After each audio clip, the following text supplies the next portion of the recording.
आज सकाळी संजय राजाराम राऊतचं म्हणणं आहे की मोदींच्या सभेंना प्रतिसाद नाही आणि भारतीय जनता पक्ष हा फसवा पक्ष आहे,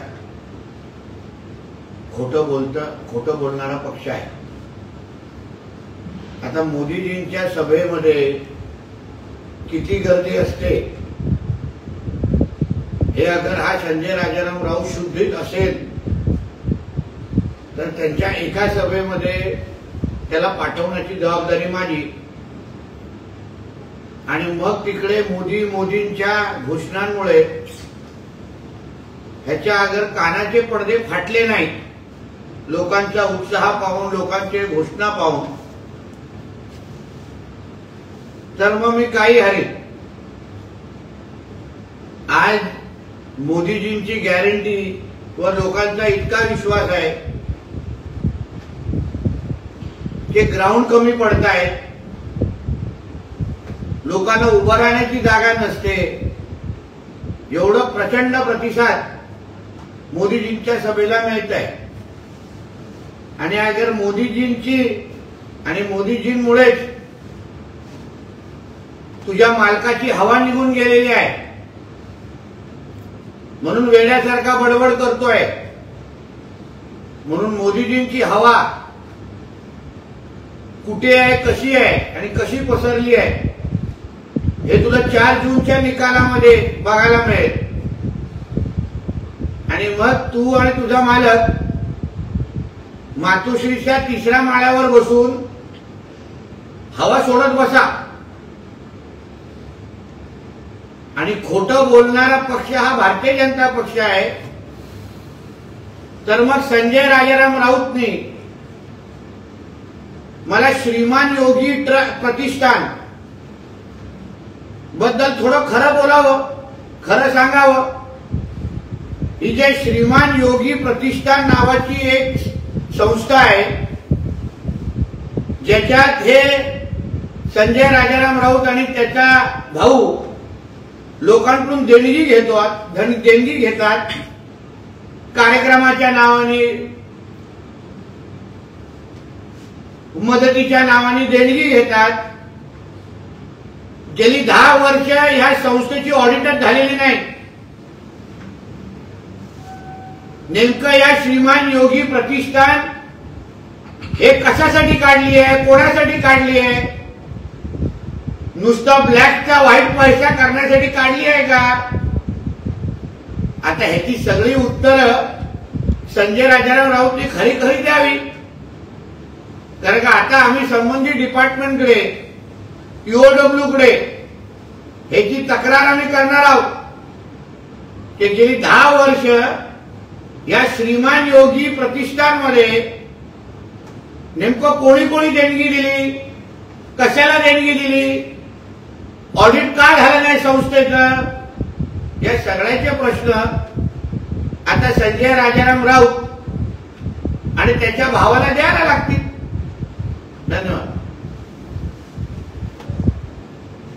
ज्या अजित पवारांवर शिखर बँकेच्या घोटाळ्याचा आरोप मोदींनी कसा ओरडून केला, त्यांनाच भाजपच्या वॉशिंगमध्ये त्यांनी धुवून घेतलं असं संजय राऊत म्हणतात। भाजप पक्ष हा फसवा आहे आणि मोदी खोटं बोलत आहे। अगर शिखर घोटाळ्यामध्ये अगर अजितदादांना आणि त्यांच्या कुटुंबियांना अगर क्लीन चिट मिळाले म्हणजे त्याच्यामध्ये काही पुरावे सापडले नाही। चौकशी होणं म्हणजे गुन्हा सिद्ध होणं ह्याच्यामध्ये फार फरक आहे, पण त्याच्यामध्ये कदाचित काही पुरावे भेटले नसतील म्हणून तर सांगितलं ना, भारतीय जनता पक्षाला खोटारडा बोलण्याच्या अगोदर श्रीमान योगी प्रतिष्ठान बद्दल थोडं संजय राजाराम राऊतनी खरं बोलावं। श्रीमान योगी प्रतिष्ठान मध्ये कोणी देणगी दिली, कोणी पैसे दिले, ब्लॅक अँड व्हाईट कसे केले गेले, 10 वर्षापासून ऑडिट का झाले नाही, ते यावर वेळीच्या अधिवेशनामध्ये आणि संबंधित डिपार्टमेंटला आम्ही पत्र लिहिणार आहोत। म्हणून दुसऱ्यांना खोटं बोलण्याच्या अगोदर तू आणि तुझं कुटुंब किती मोठा 420 आहे हे आता येणाऱ्या दिवसामध्ये या श्रीमान योगी प्रतिष्ठानच्या निमित्ताने कळेल। उद्धव ठाकरेंनी काल भर पावसात सभा घेतली आणि मोदी शहांना ओपन चॅलेंज करत उद्धव ठाकरेला संपून दाखवा सांगितलं। उद्धव ठाकरेंनी भर मैदानात भिजावं ते बाथरूम मध्ये शावर लावून भिजावं. मोदीजी आणि शाह साहेबांना चॅलेंज करणं एवढं उद्धव ठाकरे मोठा नाही. कारण का उद्धव ठाकरेला बनवलंच, उभं केलंच हे आदरणीय मोदी साहेबांनी आणि शाह साहेबांनी. कारण का मोदीजी 14 आणि 19ला नसते तर ना ह्याचे आमदार निवडून आले असते ना ह्याचे खासदार निवडून आले असते. म्हणून मैदानात उगाच स्वतःला ओलं करण्यापेक्षा शावरमध्ये अगर उभं राहून अगर भाषण दिलं तर बायको तरी ऐकेल आणि बायको तरी घाबरेल. तर उद्धव ठाकरे असं म्हणतायत की शिवसेनेच्या 7-12 त्यांनी गद्दारांची नावं लिहिली, तसेच शेतकऱ्यांच्या 7-12 ही ते बदलतील, ही शेतकऱ्यांना भीती आहे. शिवसेनेच्या 7-12 हे हिंदू हृदय सम्राट बाळासाहेब ठाकरेंचंच नाव होतं आणि तेच नाव परत एकदा एकनाथ शिंदे साहेबांनी तिथे आणून दाखवलं. कारण का उद्धव ठाकरेंना शिवसेनेच्या 7-12 सोनिया गांधी आणि शरद पवार हे नाव चढवायचं होतं.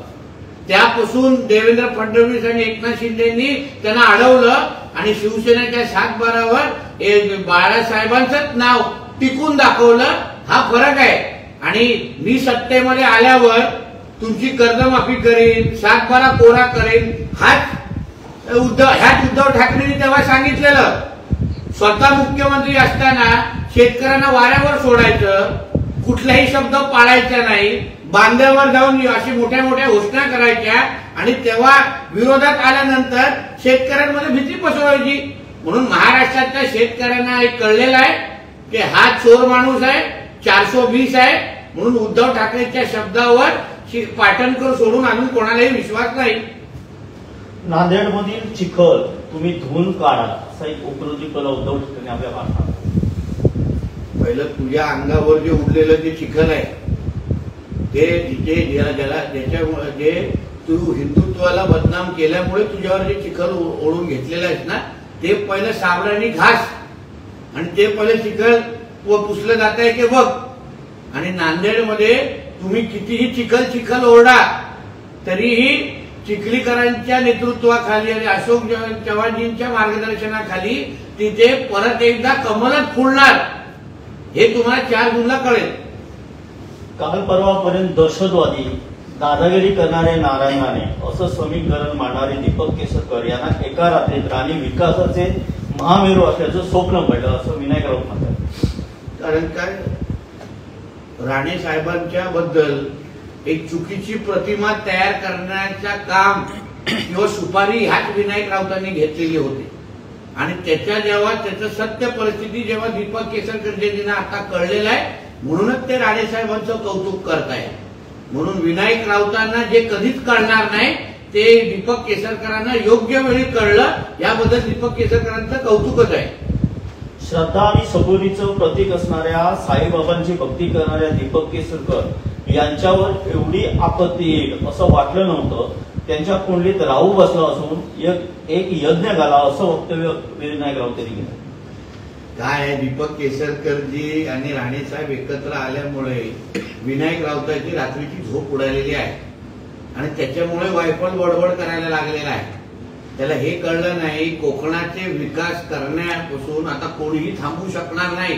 कारण का हे सगळे कोकणाचे सुपुत्र मग राणेसाहेब, दीपक केसरकरजी, उदय सामंत, रवी चव्हाणजी, हे आमचे शेखर निकम सगळे हे कोकणाचे सुपुत्र आता एकत्र येऊन कोकणाचा विकास करणार आणि या विनायक राऊताला 4 जून नंतर हद्दपार करणार आहे. हे तुम्ही पाहत राहा. राणे आणि केसरकर एकाच व्हॅनिटी व्हॅनमधून एकत्रित प्रचार करणार हे सुंदरचं दुर्दैव असल्याची टीका विनायक राऊत यांनी केली. आता विनायक राऊतांना मी दीपक केसरकरांना सांगितलं की व्हॅनिटी व्हॅन 4 जून नंतर देऊ नका. कारण त्याच व्हॅनिटी व्हॅनला अँब्युलन्सचं स्वरूप देऊन विनायक राऊतांना आता मुंबईच्या दिशेने आम्हाला 5 जूनला पाठवायचं आहे. माझ्या आईने देशासाठी मंगळसूत्राचं बलिदान दिले. प्रियंका गांधीचा मोदींवर प्रहार आहे. 55 वर्षात काँग्रेसने कोणाचे सोने मंगळसूत्र हिसकावले का?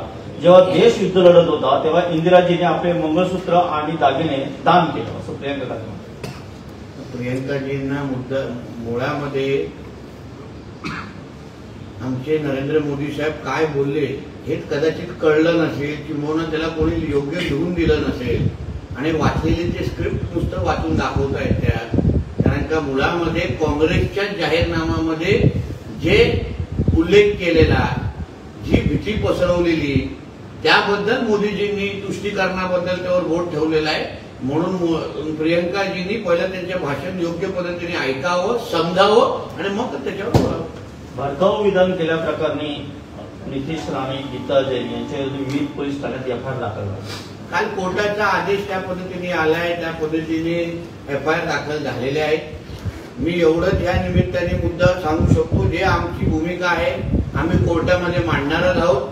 पण त्या सभेमध्ये जे आम्ही ज्याचा आम्ही उल्लेख केला, जे विषय मांडले, ज्याच्यामुळे हिंदू समाजाला मोठ्या प्रमाणामध्ये त्रास होतोय, हिंदू समाजाला पलायन करायला लागतंय, त्या विषयाला पण पोलीस खात्याच्या माध्यमातून न्याय मिळाला पाहिजे ही आता आजही आमची मागणी आहे. म्हणून कितीही केसेस आमच्यावर टाकल्या तरीही आम्ही हिंदुत्वाचा आवाज उचलण्यापासून कमी होणार नाही, मागे हटणार नाही. उलट या सगळ्या आम्हाला जेवढा आम्हाला तुम्ही थांबवण्याचा प्रयत्न कराल तेवढ्याच ताकदीने आम्ही हिंदुत्वासाठी आमचा आवाज मोठा करू. अमित शहाच्या सभेच्या स्थळावरून बच्चू कडू आणि राणामध्ये झोपले आहे, कशा पद्धतीने त्याची माहिती घेतलेली नाही. कारण का माहिती घेतलं बोलू शकतो.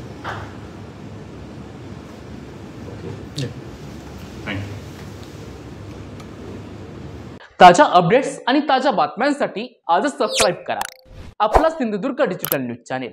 लाईक करा, शेअर करा, कमेंट करा आणि महत्त्वाचं म्हणजे बेल आयकॉनला क्लिक करायला विसरू नका.